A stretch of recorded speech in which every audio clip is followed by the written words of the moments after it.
अस्सलाम वालेकुम, जय हिंद। प्यारे दोस्तों, आज हम सॉल्व करेंगे कुछ एमसीक्यूज़। ये एमसीक्यूज़ है class 9 advance maths chapter 2 sets. तो चैप्टर सेट पर हम 20 मोस्ट इम्पॉर्टेंट एमसीक्यूज़ देखेंगे। सबा बोर्ड के अंदर जितने सारे डिस्ट्रिक्ट्स बोर्ड्स हैं, सब बोर्ड्स में कम से कम कुछ क्वेश्चंस तो एमसीक्यूज़ में दिया जाता है। तो मेरा एमसीक्यूज़ अपलोड करने की एक ही मकसद है, ताकि पूरा चैप्टर आपको फिर से एक बार रिवीजन हो जाए। तो जितने सारे टॉपिक्स हैं इसी ही चैप्टर के तहत सब टॉपिक्स पर हमने एमसीक्यू सेट किया, ठीक है। तो उन्हीं सारे टॉपिक्स फिर से रिवाइज हो जाएगा।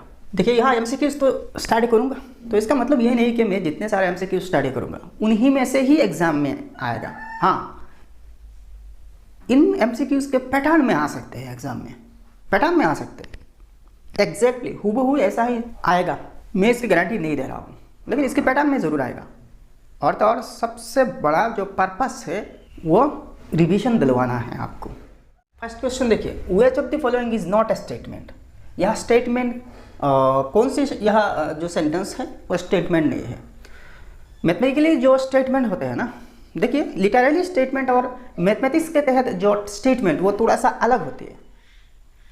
मैथमेटिकली जो सेट के अंदर स्टेटमेंट्स की कॉन्सेप्ट होते हैं ना, वो थोड़ा सा अलग होते हैं। स्टेटमेंट के लिए, किसी एक स्टेटमेंट होने के लिए दो चीज़ ज़रूरी है, दो चीज़ों में से किसी एक होना ज़रूरी है। या तो वो कम्प्लीटली सच होगा या तो वो कम्प्लीटली झूठ होगा, मतलब या तो ट्रू होगा या तो फॉल्स होगा। और लिटरली ऐसी स्टेटमेंट जो ट्रूथ और फॉल्स बताना मुश्किल होती है, या फिर किसी के पास वो ट्रूथ होते हैं, किसी के पास वो फॉल्स निकलती है, या इस पर डाउट होते हैं। तो इन सारी चीज़ों को हम स्टेटमेंट नहीं बता सकते अंडर मैथमेटिक्स। तो देखिए यहाँ 1 नंबर ए, रूट 2, यहाँ 4 ऑप्शंस दिए गए हैं। Root 2 is an irrational number. Root 2 क्या इरेशनल नंबर है? हाँ, रूट 2 तो इरेशनल नंबर है, ये हमें पता है, और ये ट्रू है। ये क्या है? ट्रू है। तो ये तो एब्सोल्युटली ट्रू है भाई, तो ये तो स्टेटमेंट बनेगा। नेक्स्ट 2 नंबर देखिए, द घोस्ट एग्जिस्ट। घोस्ट मतलब भूत प्रेत। दुनिया में भूत प्रेत एग्जिस्ट करते हैं, होते हैं। क्या ये ट्रू है या फिर फॉल्स है? देखिए एक चीज़, यहाँ जो भूत प्रेत की बात की जाए ना, तो इसमें अलग अलग राय होते हैं लोगों के। कुछ लोग भूत प्रेत को बिल्कुल नहीं मानते, कुछ लोग भूत प्रेत को ज़रूर मानते हैं, ज़रूर मानते हैं।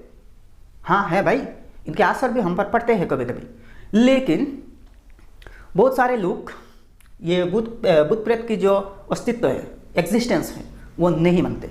तो ये जो स्टेटमेंट किसी के पास ट्रू है, किसी के पास फॉल्स है, तो मतलब क्या है? ये स्टेटमेंट पर डाउट है। ये तो ना एब्सोल्युटली ट्रू है ना एब्सोल्युटली फॉल्स है।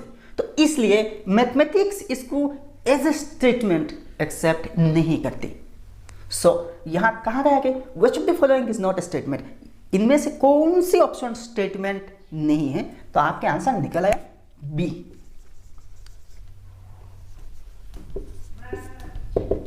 बी नंबर यही इस क्वेश्चन के आंसर है, मतलब ऑप्शन बी है। यहाँ बी जो सेंटेंस है ये स्टेटमेंट नहीं है। अच्छा ठीक है, बाकी 2 ऑप्शंस चेक कर लेते हैं। Milk is black.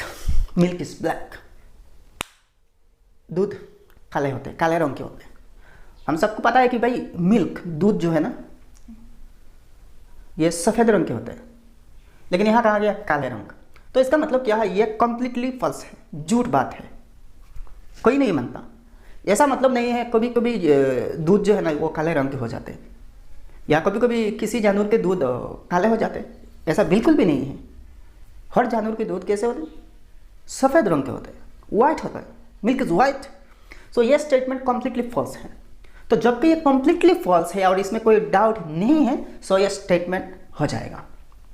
स्टेटमेंट होने के लिए 2 शर्त है, या तो कम्प्लीटली फॉल्स होगा या तो कम्प्लीटली ट्रू होगा। तो ये तो कम्प्लीटली फॉल्स, सो ये एक स्टेटमेंट है। डी नंबर देखिए, 5 + 8 इज लेस देन 15। तो याद देखिए 5 + 8 क्या होते हैं? 13 होते हैं। तो भाई 13 जो है ना, ये लेस देन 15 तो होगा, 15 से छोटा है, ये तो ठीक है, ट्रू है, एब्सोल्युटली ट्रू है, और ये स्टेटमेंट भी है, ठीक है। तो 1 नंबर का आंसर निकल आया, और इसके साथ साथ स्टेटमेंट क्या है, ठीक है, ये हमें पता लग गया। नेक्स्ट 2 नंबर स्टडी करते हैं। Which of the following is incorrect, इनमें से कौन सी ऑप्शन इनकरेक्ट है। देखिए A intersection A is equal to A intersection A, यहाँ ए एक ऐसा सेट है जिसमें कुछ एलिमेंट्स है, तो ए और ए के इंटरसेक्शन, देखिए ए इंटरसेक्शन है मतलब सेम चीज़ में कॉमन, सेम चीज़ अगर दोबारा लिखी जाए या उनमें कॉमन ढूंढा जाए तो वही सारे के सारे तो आ जाएंगे ना। तो A intersection A is equal to A, ये ट्रू है मतलब करेक्ट है। A union U is equal to U, ये आइडेंटिफाइड लॉ है, ये आपको पता है। A union U is equal to U, ये भी ठीक है। A intersection phi is equal to A, problem इसमें है भाई, A intersection phi is equal to phi होते हैं, फाई होते हैं। इंटरसेक्शन मतलब कॉमन है, ये आपको पता है। और ए में कुछ एलिमेंट्स है और फाई में एक भी एलिमेंट नहीं है, मतलब ये नल सेट है, कुछ भी नहीं है। तो कुछ भी नहीं है और कुछ है, इन दोनों में कॉमन तो कुछ नहीं हो सकता ना। तो जहाँ कुछ नहीं है इसका मतलब फाई है, लेकिन यहाँ कहाँ गया A intersection phi is equal to A. So हमारे यहाँ जो आंसर है ये सी है, ऑप्शन जो सी है, सी। डी नंबर भी स्टार्ट कर लेते हैं। A union B is equal to B union है, ये तो सच है। A union B is equal to B union है, ए और बी दो अलग अलग सेट है और दोनों को यूनियन किया जाए। फर्स्ट ए की सेट्स एलिमेंट्स लिखा जाए, बाद बी की। तो फर्स्ट ए की लिखी या बी की एलिमेंट्स लिखी, यूनियन तो सेम ही आएगा, तो वो ट्रू है, करेक्ट है। तो यहाँ आंसर ऑप्शन सी है। अब क्वेश्चन नंबर 3 देखिए। A is equal to 12, 13, 14, 15, B is equal to 13, 15, 17, 19, find A intersection B. तो यहाँ ए इंटरसेक्शन बी में क्या आना चाहिए। देखिए ए इंटरसेक्शन मतलब कॉमन है, ए इंटरसेक्शन, यहाँ ए इंटरसेक्शन बी मतलब ए और बी में जितने सारे एलिमेंट्स कॉमन है उन्हीं एलिमेंट्स आएंगे ए इंटरसेक्शन बी के सेट में। तो देखिए यहाँ क्या क्या कॉमन है, देखिए 12 ए में है, बी में 12 नहीं है, सो ये कॉमन नहीं है। 13 है, यहाँ भी 13, देखिए 13 है, 13 है, तो एक तो आएगा 13। दूसरे देखिए 14 यहाँ है, यहाँ 14 नहीं है, यहाँ 15 है, यहाँ भी 15 है, तो 13 और 15 ये दो एलिमेंट्स कॉमन है। तो इसका मतलब ए इंटरसेक्शन बी में 13 और 15 है। तो कौन सी ऑप्शन में 13 और 15 है, देखिए सी नंबर ऑप्शन में 13 और 15 है। तो इसके आंसर क्या है, ऑप्शन सी है, 13 और 15। अब नेक्स्ट 4 नंबर देखिए। If A is a superset of the sets x is equal to A B C D, y is equal to B C E F G और z is equal to A B F I J. तो देखिए यहाँ जो x, y और z तीन अलग अलग sets है, इन सब के सुपरसेट क्या है, a है। इसका मतलब क्या है, ये x, y और z a की सबसेट है। सबसेट मतलब क्या है, यहाँ प्रॉपर सबसेट की बात नहीं है, सिर्फ सबसेट की बात है। तो जब सबसेट की बात की जाए ना, तब सबसेट और सुपरसेट में जो जो एलिमेंट्स है या तो बराबर होगा, सेम एलिमेंट्स तो होगा, सेम एलिमेंट्स होगा, या फिर सुपरसेट में कम से कम एक एलिमेंट ज़्यादा होगा, या तो ज़्यादा होगा या तो बराबर होगा। लेकिन प्रॉपर सबसेट की बात की जाए तो वो अलग है। प्रॉपर सबसेट में क्या होता है, सुपरसेट में एटलीस्ट वन एलिमेंट, एक एलिमेंट ज़्यादा होना चाहिए। लेकिन यहाँ सिर्फ सबसेट की बात की जाए, सुपरसेट की बात की जाए ना, तो इसका मतलब प्रॉपर सुपरसेट नहीं है। तो हो सकते हैं ये जो सुपरसेट है और इन सारे सबसेट हैं, सुपरसेट और सबसेट्स में एलिमेंट्स बराबर है, हो सकते हैं। तो अगर x, y और z ये तीनों सेट्स ए के सबसेट है और ए सुपरसेट है इनके, तो ए में कम से कम कौन कौन सी एलिमेंट्स होना चाहिए। तो देखिए सुपरसेट होने के लिए क्या ज़रूरी है, जितने सारे सेट्स हैं इन सब सेट में जितने सारे एलिमेंट्स हैं, सब एलिमेंट्स वही सुपरसेट में होना चाहिए, एटलीस्ट सब एलिमेंट्स होना चाहिए। तो आप थोड़ा सा टैली कर लेते हैं। तो देखिए ए में जितने सारे एलिमेंट्स होना ज़रूरी है वही हम यहाँ लिख देते हैं। तो ए बी सी डी तो है, ए बी सी डी एक सेट में है, तो ये सारे एलिमेंट्स तो ए में भी होना चाहिए। वाई में देखिए बी सी है, तो यहाँ ऑलरेडी है, तो ई एफ जी, तो ई एफ जी भी होना चाहिए। अच्छा आप जेड में देखते हैं, ए बी एफ तो है, आई और जे, तो ए में इन सब एलिमेंट्स, कम से कम इन सब एलिमेंट्स होना चाहिए, ताकि ए की एलिमेंट से यहाँ बाकी 3 सेट्स बनाया जाए, बाकी 3 सेट्स के एलिमेंट्स लिखा जाए, ठीक है। तो यहाँ देखिए ये ऑप्शन है कि नहीं, सी नंबर देखिए A B C D E F G I J, तो A B C D E F G I J तो है ना, तो यहाँ ऑप्शन सी है, ऑप्शन सी इज करेक्ट। यहाँ देखिए ए तो हो नहीं सकता, ऑप्शन है, क्योंकि यहाँ सिर्फ एक एलिमेंट है। बी में बी भी नहीं हो सकता क्योंकि बी में 5 है, ठीक है, और डी भी नहीं हो सकता, नॉन ऑफ द अबव, मतलब ऊपर के एक भी ऑप्शन नहीं, तो यहाँ ऑप्शन तो सी तो है, तो यहाँ आंसर सी है। आप क्वेश्चन नंबर 5 देखिए, if A is equal to A B C D then A, यहाँ देखिए ए एक सबसेट, मतलब पावर सेट में जो हर एक एलिमेंट और कॉन्जिक्यूटिव एलिमेंट से हम क्या करते हैं, सबसेट बनाते हैं ना, वैसे ही सबसेट बनाते हैं। तो यहाँ ए, ये जो ए सेट है इसकी एक सबसेट है, तो ऐसा ही अगर रिप्रेजेंट किया जाए दोनों कर्ली ब्रैकेट में, तो ये एक सबसेट समझा जाएगा। तो सबसेट बिलोंग्स टू ए, ये तो नहीं हो सकता, सबसेट बिलोंग नहीं करता, ये जस्ट सबसेट होता है। यहाँ अगर ऐसा ही होता तब तो ठीक होता, मतलब सबसेट समझा जाता, लेकिन ये मतलब बिलोंग्स टू, मतलब ऐसा ही दिया जाए तो इसका मतलब क्या है, कोई एक पर्टिकुलर एलिमेंट ए को बिलोंग कर रहा है, सेट को बिलोंग कर रहा है, वही मतलब है। लेकिन यहाँ तो एलिमेंट नहीं, ये एक सबसेट के रूप में है। बी नंबर देखिए, ए बिलोंग्स टू ए, ये एक एलिमेंट है, ए में है, ये जो एलिमेंट है ये ए सेट में भी है, तो एक्चुअल में यहाँ आंसर बी है, ऑप्शन इज बी। अच्छा, सी नंबर देखिए, 5 बिलोंग्स टू ए, यहाँ देखिए 5 बिलोंग्स टू ए, इसका कोई मतलब नहीं, 5 में कोई एलिमेंट है नहीं, तो ए में कोई एलिमेंट नहीं है, ऐसा तो नहीं, यहाँ कुछ एलिमेंट्स है। D number S belongs to A, यहाँ कैपिटल है, मतलब ए एक सबसेट है, और वही देखिए यहाँ एक सेट है और वही सेट ए में है। देखिए सेट ए में है, कोई सेट बिलोंग कर रहा है, ऐसा बिलोंग नहीं करता पूरा। ये देखिए ये जो एक सेट है ना, तो ये के ए एक सबसेट है, ऐसा माना जाएगा, ठीक है, ए एक सबसेट है ऐसा माना जाएगा। लेकिन यहाँ तो ऐसा नहीं, यहाँ बिलोंग टू है, तो इसका मतलब यह भी फॉल्स है। तो यहाँ सिर्फ यह स्टेटमेंट ट्रू है, ए बिलोंग्स टू ए, मतलब बी नंबर ऑप्शन। अब 6 नंबर देखिए, if A is equal to P Q R then the number of elements of power set of A. तो पावर सेट ऑफ ए मतलब इस ए में जितने सारे सबसेट बनाए जा सकते हैं, इन कितने होंगे, कितने हम बना सकते हैं सबसेट ए में जो 3 एलिमेंट्स है। तो इसका power set of A is equal to, इसका एक फॉर्मूला है, अगर ए किसी एक सेट है तो इसके पावर सेट में जितने सारे एलिमेंट्स होंगे ये 2 टू द पावर n हो जाएगा। यहाँ n मतलब number of elements in this set, तो इस सेट में कितने एलिमेंट्स है ये n सूचित करेगा। तो 2 टू द पावर यहाँ कितने हैं, 1 2 3 है, तो 2 क्यूब इज इक्वल टू 8। तो यहाँ क्या है, power set of A is equal to क्या है, 8 है, तो 8 सी नंबर ऑप्शन में, तो यहाँ आंसर सी है, ऑप्शन सी है। आप 7 नंबर देखिए, if A is equal to 1 2 3 then power set of A, same question यहाँ अल्फाबेट में दिया गया, और यहाँ देखिए, और यहाँ नंबर में दिया गया। तो 1 2 3 क्या है, देन पी ऑफ ए, तो सेम वही आंसर होगा, मतलब 2 टू द पावर n होगा, और यहाँ n मतलब नंबर ऑफ एलिमेंट्स, तो यहाँ 3 है, 2 क्यूब होगा, 2 क्यूब होगा, 2 क्यूब इज इक्वल टू 8। तो यहाँ देखिए 8 बी नंबर ऑप्शन में, तो इसके आंसर बी है, ऑप्शन बी है आंसर में। अब नेक्स्ट 8 नंबर देखिए, the number of subsets of P Q R S T, तो सेम क्वेश्चन है, वही क्वेश्चन है।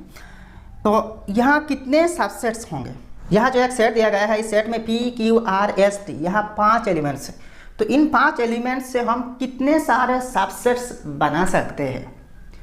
तो देखिए क्या है, 2 टू द पावर n, वही फॉर्मूला लगेगा, 2 टू द पावर n, तो 2 टू द पावर, यहाँ n मतलब क्या है, नंबर ऑफ एलिमेंट्स, तो कितने एलिमेंट्स है, 1 2 3 4 5 है, तो 2 टू द पावर 5 होगा, तो 2 to the power 5 is equal to 32। तो यहाँ total number of elements in the subsets of P Q R S T is 32।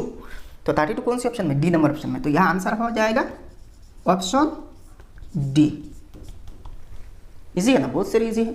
देखिए यहाँ कुछ क्वेश्चंस प्रीवियस एग्जाम में भी आया, 2022 और 2023 में, अलग अलग डिस्ट्रिक्ट बोर्ड्स में बहुत सारे क्वेश्चंस इनमें से ऑलरेडी आ चुका।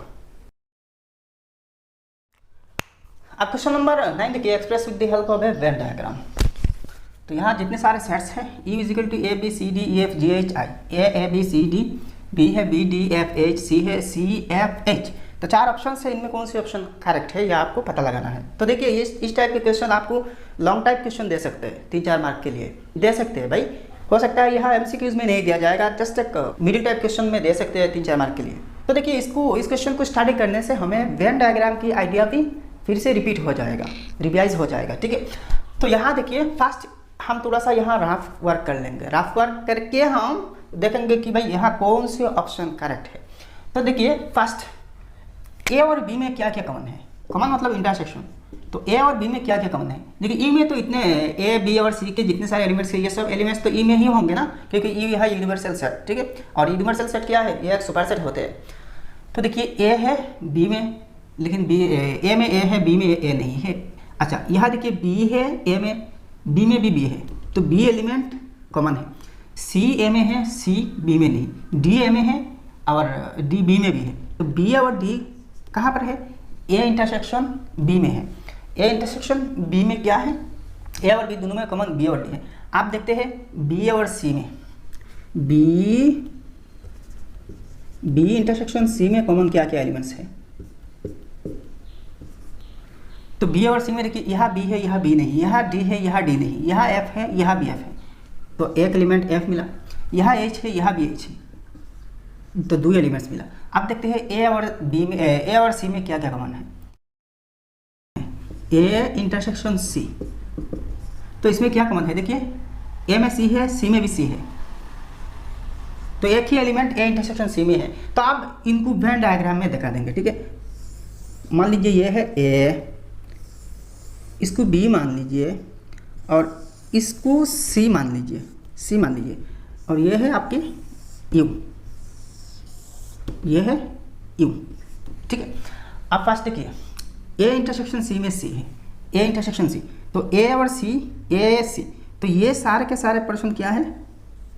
ए इंटरसेक्शन सी। लेकिन ये जो पोर्शन है, ये पोर्शन ए बी सी तीनों में कॉमन है, A intersection B intersection C है, तो तीनों में तो एक भी एलिमेंट कॉमन नहीं, एक भी एलिमेंट की कॉमन नहीं है तीनों में, तो इस पोर्शन बिल्कुल खाली रहेगा, ठीक है। तो ए इंटरसेक्शन सी में क्या है? सी है, तो सी यहाँ पर होगा, ठीक है। अच्छा नेक्स्ट देखिए ए इंटरसेक्शन बी में बी और डी है, तो ए इंटरसेक्शन बी, सिर्फ ए इंटरसेक्शन बी इस पोर्शन है, ठीक है। अच्छा तो ए इंटरसेक्शन बी में बी और डी है, बी डी। अब देखिए B intersection C F H है, तो बी और सी इस पर्सन है, सिर्फ बी इंटरसेक्शन सी इस पर्सन है, तो इस पर्सन में एफ और एच होगा, एफ एंड एच, ठीक है। अच्छा नेक्स्ट देखिए बाकी ए में क्या बचा? ए में ए बी सी डी, ठीक है। अच्छा ए में कौन सी एलिमेंट्स आ गया? ए के ए बी सी डी है, तो सी बी सी डी आ गया, तो बाकी रहा ए, तो यहाँ लिख देता हूँ ए। ऐसे ही देखिए बी में क्या क्या एलिमेंट है? बी डी आ गया ना, बी के जो बी डी है आ गया, और बाकी रहा एफ एच, ठीक है, तो एफ एच भी आ गया। बी के देखिए बी डी एफ एच, तो बी डी एफ एच ये सब बी में तो है ना, बी के रीजन में ही है। अच्छा नेक्स्ट सी में देखिए सी तो आ गया, एफ भी आ गया, एच भी आ गया, ठीक है। तो बाकी क्या क्या रह गया? A B C D. U में देखिए, आप यू में देखते हैं A B C D F H आ गया, सी डी, ई नहीं आया, तो यहाँ पर ई लिख देता हूँ, एफ तो आ गया, जी नहीं आया, तो यहाँ पर जी लिखता हूँ, जी एच भी यहाँ आ गया, आई भी नहीं आया, तो यहाँ आई लिख देता हूँ, ठीक है। तो आप देखिए कौन सी ऑप्शन मैच कर रही है इसके साथ? तो देखिए ये बी नंबर ऑप्शन मैच कर रही है, ए है, सिंगल ए है, बी डी इस पर्सन में है, इस पर्सन में बी डी है, और इस पर्सन खाली है, इस पर्सन खाली है, यहाँ सी है, इस पर्सन में, इस पर्सन में सी है, इस पर्सन में एफ एच है, यहाँ भी एफ एच है, और इन तीनों सर्कल्स के अलावा क्या क्या है? ई जी आई, तो ई जी आई है, तो इसका मतलब क्या है? ऑप्शन बी इज करेक्ट, तो आंसर में होगा ऑप्शन बी। समझ आया ना? आप क्वेश्चन नंबर 10 देखिए, if x belongs to R. अच्छा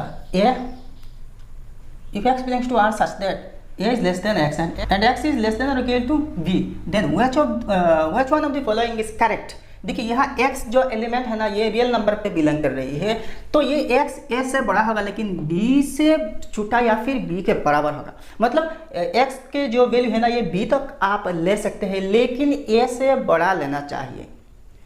तो यहाँ एक चीज़ देखिए, अगर यहाँ इस साइड वाले सिर्फ लेस देन है तो ब्रैकेट ये वाला लग जाएगा, और अगर यहाँ एक इक्वल साइन मतलब लेस देन और इक्वल टू यहाँ है, इस साइड में लेफ्ट में है, तो ये ऐसा होगा। दूसरा देखिए, अगर इस साइड में सिर्फ ऐसा है, ठीक है, तो ब्रैकेट ये होगा, मतलब एब्सोल्युटली लेस देन है तो ब्रैकेट ये होगा इस साइड में, राइट साइड में, और अगर ऐसा है तो ये थर्ड ब्रैकेट होगा, ये वाला ब्रैकेट होगा।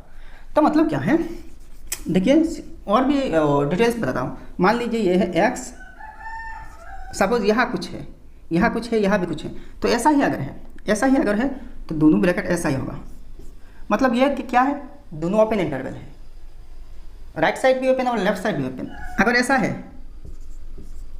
मान लीजिए यहाँ कुछ नंबर है, यहाँ भी है, देखिए दोनों साइड क्लोज है, यहाँ लेस देन इक्वल टू, यहाँ भी लेस देन इक्वल टू, तो ब्रैकेट ये वाला होगा, यह है क्लोज इंटरवल।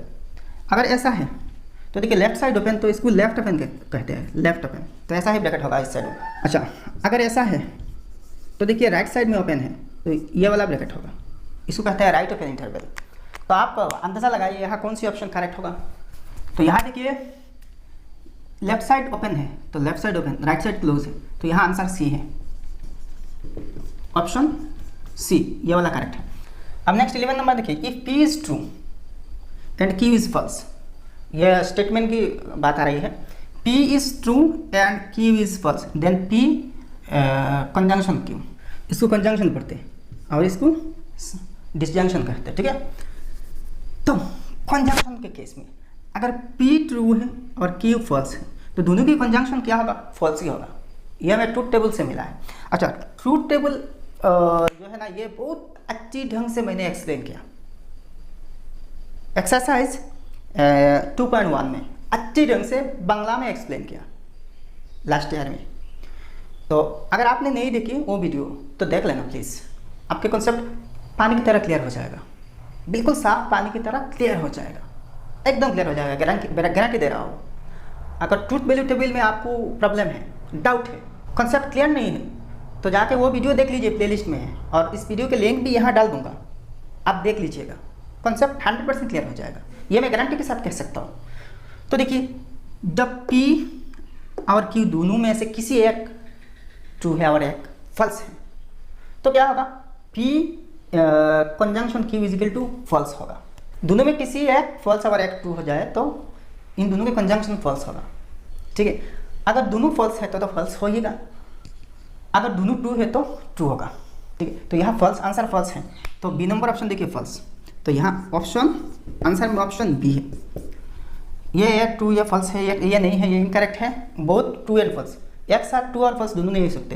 यहाँ देखिए आइदर ट्रू और फॉल्स, या तो ट्रू या तो फॉल्स होगा, मतलब इसमें कोई पुख्ता रिजल्ट नहीं है, हो सकता है ये ट्रू या भी फॉल्स, तो ये भी नहीं है, ये इन दोनों के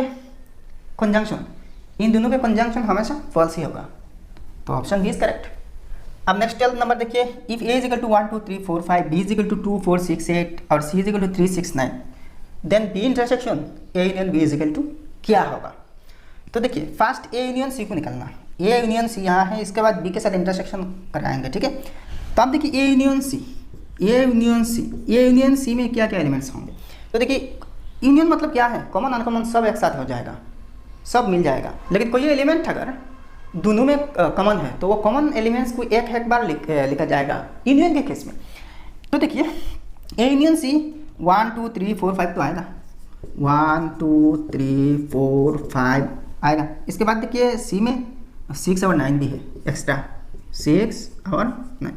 अच्छा ये क्या है, A यूनियन C है। अब देखिए B के साथ इंटरसेक्शन हो रही है, तो इंटरसेक्शन B है ना, तो B के एलिमेंट्स यहाँ क्या है 2 4 6 8, 2 4 6 और 8, तो इंटरसेक्शन मतलब कॉमन है। तो इन दोनों सेट्स में क्या क्या एलिमेंट्स कॉमन है, तो देखिए एलिमेंट्स कॉमन है 1 2 है 3 नहीं 4 है, 5 है यहाँ 5 नहीं, 6 है यहाँ 6 है, 9 है यहाँ 9 नहीं, ठीक है। तो ये 3 एलिमेंट्स है, तो इसके answer B intersection A union C में 2 4 6 है, तो यहाँ देखिए 2 4 6 ऑप्शन डी है, तो इसके आंसर में ऑप्शन डी करेक्ट होगा। अच्छा यहाँ दोनों में देखिए C और D दोनों में सेम है, तो एक काम करता हूँ C को बदल देता हूँ, यहाँ 1 लिखता हूँ, तो ये इनकरेक्ट हो जाएगा क्योंकि यहाँ दोनों सेम थे। अब क्वेश्चन नंबर 13 देखिए, examine whether sets A and B are equal to each other. तो यहाँ कौन सी सेट्स इक्वल होगा। देखिए इक्वल सेट और इक्विवेलेंट सेट क्या है, इन दोनों में फ़र्क क्या है, ये मैंने ऑलरेडी एक वीडियो में डिटेल्स बता चुका, और सिर्फ इस टॉपिक पर इक्वल वर्सेस इक्विवेलेंट और भी एक छोटा सा वीडियो है, प्लेलिस्ट में आपको मिल जाएगा, ठीक है। तो कॉन्सेप्ट क्लियर करने के लिए वो वीडियो देख सकते हैं। यहाँ पे मैं थोड़ा सा एक्सप्लेन कर दूंगा। इक्वल सेट मतलब क्या है, दो सेट्स अगर इक्वल कहा जाए ना, तो दोनों के जितने सारे एलिमेंट्स हैं सब एलिमेंट्स सेम ही होना चाहिए। और इक्विवेलेंट सेट मतलब क्या है, दो सेट अगर इक्विवेलेंट सेट्स माना जाए तो इक्विवेलेंट के केस में दोनों में बराबर एलिमेंट्स होना चाहिए, एलिमेंट सेम नहीं होना चाहिए, सेम होना ज़रूरी नहीं, एलिमेंट्स अलग अलग हो सकते हैं, लेकिन नंबर तादाद बराबर होना चाहिए। अगर ए सेट में 10 एलिमेंट्स हैं, मान लीजिए 1 to 10 है, तो बी सेट में भी 10 एलिमेंट्स होना चाहिए, लेकिन 1 से 10 होना ज़रूरी नहीं, या अलग कुछ हो सकते। तो नंबर ऑफ एलिमेंट्स अगर बराबर है तो इक्विवेलेंट कहते हैं, और अगर सेम एलिमेंट्स है, एलिमेंट सेम है, तो इक्वल सेट कहते हैं।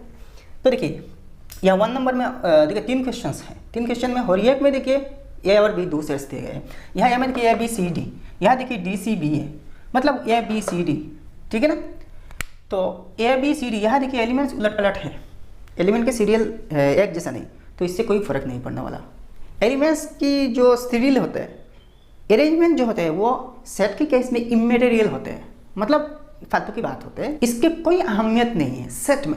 एलिमेंट अगर यहाँ उल्टा पल्टा दिया जाए तो कोई प्रॉब्लम नहीं, यहाँ भी ए बी सी डी है, यहाँ भी ए बी सी डी है, तो ये 1 नंबर ए और बी क्या है, इक्वल है, ये इक्वल है। अब 2 नंबर चेक करते हैं, देखिए ए 4 8 12 16 4 8 16 18 एलिमेंट नहीं, यहाँ देखिए 16 तक है, यहाँ देखिए 12 है, यहाँ 18 है, तो अलग अलग एलिमेंट्स हैं, तो ये इक्वल नहीं है।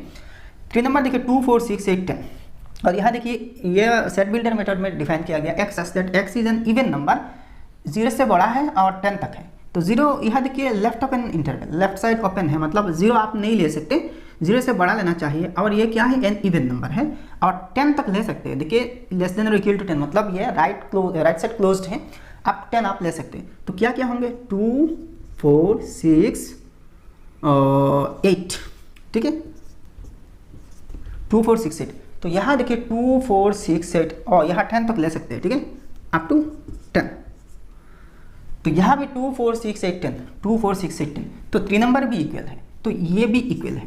तो यहाँ 2 इक्वल मिल रहे हैं, 2 ऑप्शंस इक्वल मिल रहे हैं, तो आप ऑप्शंस चेक करते हैं, बोथ 1 एंड 2, तो 2 तो नहीं है भाई, इक्वल नहीं है, तो ये इनकरेक्ट है। बोथ 1 एंड 3, तो यहाँ देखिए 1 करेक्ट है, मतलब इक्वल है, और 3 भी, तो यहाँ आपके ऑप्शन जो है ना ये बी करेक्ट है, ठीक है। तो आंसर के ऑप्शन यहाँ बी है, ये दोनों सेट इक्वल है। अब 14 नंबर देखिए, दिस सबसेट ऑफ 5, देखिए यह आपको पता है कि 5 के सबसेट क्या होते हैं, 5 होते हैं, तो यहाँ ऑप्शन बी इज करेक्ट।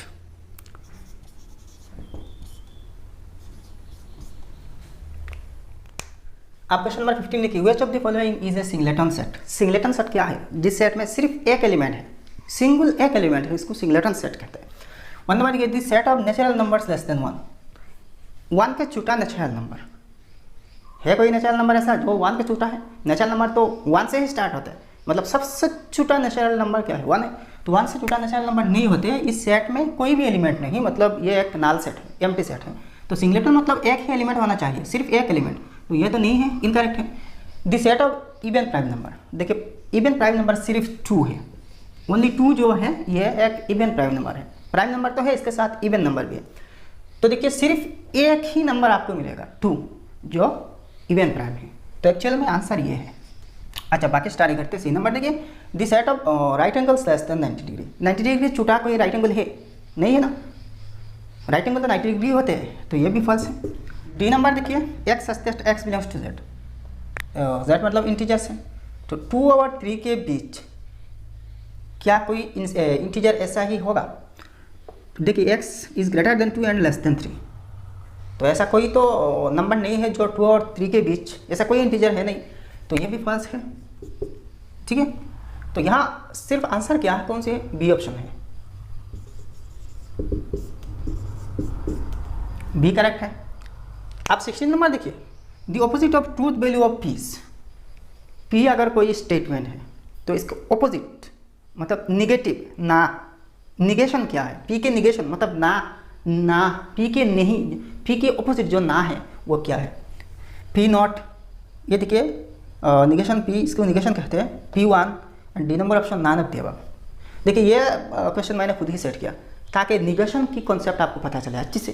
तो देखिए निगेशन हमेशा इस साइन से ही समझाया जाता है, तो ये है निगेटिव P, मतलब P अगर ट्रू है तो ट्रू के निगेटिव क्या होगा, फॉल्स होगा, तो P के निगेटिव ये P है, तो यह ऑप्शन बी है। Negative value negation of P, इसको निगेशन पढ़ते हैं। अब क्वेश्चन नंबर 17 देखिए, a is equal to x such that x is an integer and x greater than equal to 1 and less than 4, and b is equal to x such that x is an integer and x is greater than equal to 4 and less than 8, then a intersection b क्या होना चाहिए। तो first इसको देखते हैं, x क्या है, एक इंटीजर है, तो यहाँ देखिए 1 से लेकर 4 से छोटा, 1 को ले सकते हैं, यहाँ left open, left side closed है, राइट ओपन है, मतलब 1 इज इक्वल टू और लेस देन x, x की वैल्यू आप 1 से ले सकते हैं। तो क्या क्या होंगे, 1 से 3 तक होगा, 2/3। ये ए सेट में ये 3 एलिमेंट्स हैं। अब बी सेट में देखते हैं 4 से लेकर 8 से छूटा, मतलब देखिए 4 ले सकते हैं और 8 से छूटा लेना चाहिए, ये भी इंटीजर है। तो 4, 5, 6, 7 तो बी में होगा 4, 5, 6 और 7। अब देखिए यहाँ का ए इंटरसेक्शन बी, तो दोनों में कॉमन क्या क्या है, कॉमन तो एक भी नहीं, 1, 2, 3, यहाँ 1, 2, 3 नहीं है, यहाँ 4, 5, 6, 7 यहाँ नहीं है, तो इसका मतलब 5 है। तो देखिए यहाँ ए में 4, बी में 1, 2, 3 अप टू 8, सी में 1, 2, 3, 7 और डी में 5 है, तो यहाँ आंसर डी है, ऑप्शन डी करेक्ट।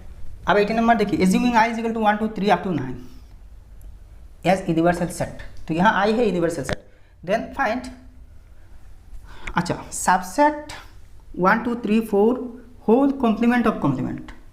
तो इसके कॉम्प्लीमेंट के कॉम्प्लीमेंट, मान लीजिए अगर ए कॉम्प्लीमेंट है तो इसका मतलब क्या होगा, ई में से ए की जितने से एलिमेंट्स है इनको छोड़ के बाकी सब होगा, लेकिन ए कॉम्प्लीमेंट होल कॉम्प्लीमेंट लिखा जाए तो इसका मतलब कॉम्प्लीमेंट से कॉम्प्लीमेंट कैंसिल हो जाते हैं, तो सिर्फ ए बचते हैं। तो यहाँ ए में जो है वही है।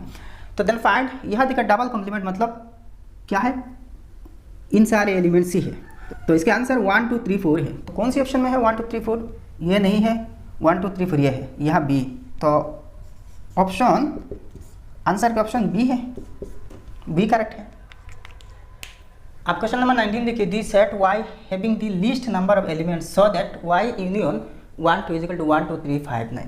तो यहाँ देखिए y में एटलीस्ट कम से कम कौन कौन से एलिमेंट्स होना चाहिए ताकि 1 और 2 के साथ y को यूनियन किया जाए तो 1, 2, 3, 5, 9 आ जाए। तो यहाँ देखिए इस सेट में 1, 2 है, तो 1, 2 के अलावा 3, 5, 9 अगर y में है, कम से कम 3, 5, 9 y ये तीनों, 1, 2 तो ऑलरेडी इस सेट में है, तो इसके साथ अगर 3, 5, 9 यूनियन किया जाए तो वही 1, 2, 3, 5, 9 आ जाएगा। कम से कम 3, 5, 9 होना चाहिए ताकि 1, 2 के साथ इन तीनों की यूनियन करने से वही 1, 2, 3, 5, 9 आए।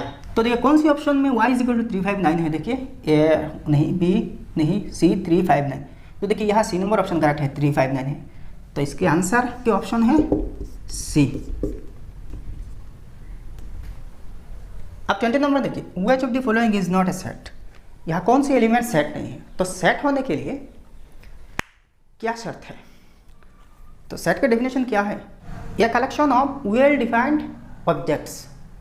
ऑब्जेक्ट्स क्या होता है, वेल डिफाइंड होता है सेट में, ऑब्जेक्ट्स मतलब एलिमेंट्स।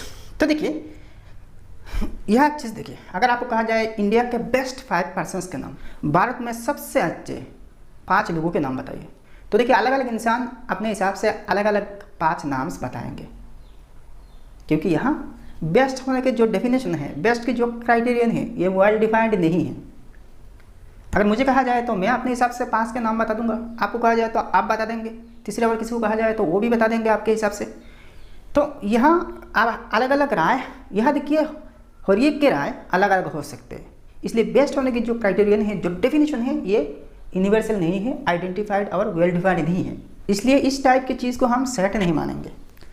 अच्छा आप इनको स्टडी करते, द सेट ऑफ यूनिवर्सिटीज़ इन असम, असम में जितने सारे यूनिवर्सिटीज़ हैं इनकी सेट है।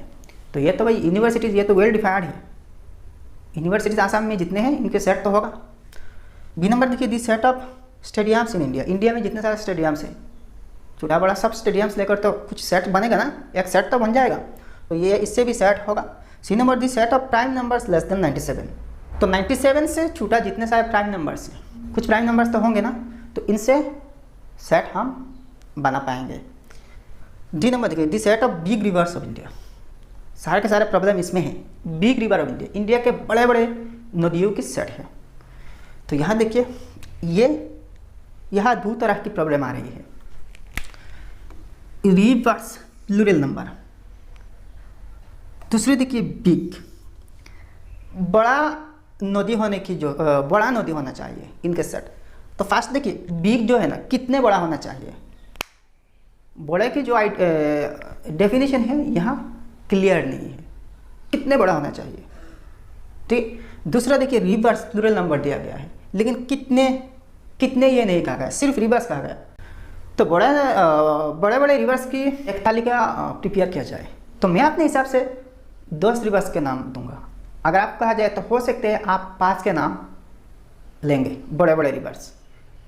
तो वैसे ही बड़े बड़े रिवर्स कितने हैं यह क्लियर नहीं है, कितने रिवर्स है यह क्लियर नहीं है। दूसरे देखिए बिग होने की जो डेफिनेशन है, क्राइटेरिया है, कितने तक, कितने साइज तक हम बिग ले सकते हैं, ये भी क्लियर नहीं है। तो इसलिए इसे सेट नहीं होगा। यहाँ आंसर क्या है, डी नंबर है, डी नंबर ऑप्शन है करेक्ट है। तो भाई आज के वीडियो इतने तक। वीडियो अगर पसंद आए तो लाइक करना और सारे दोस्तों के साथ शेयर करना। चैनल सब्सक्राइब नहीं है तो सब्सक्राइब कर लेना। वैसे ही आपके क्लास 9 एडवांस मैथ्स के सारे चैप्टर के MCQs इस चैनल में मिल जाएगा। तो मिलते हैं नेक्स्ट वीडियो में। जय हिंद, धन्यवाद।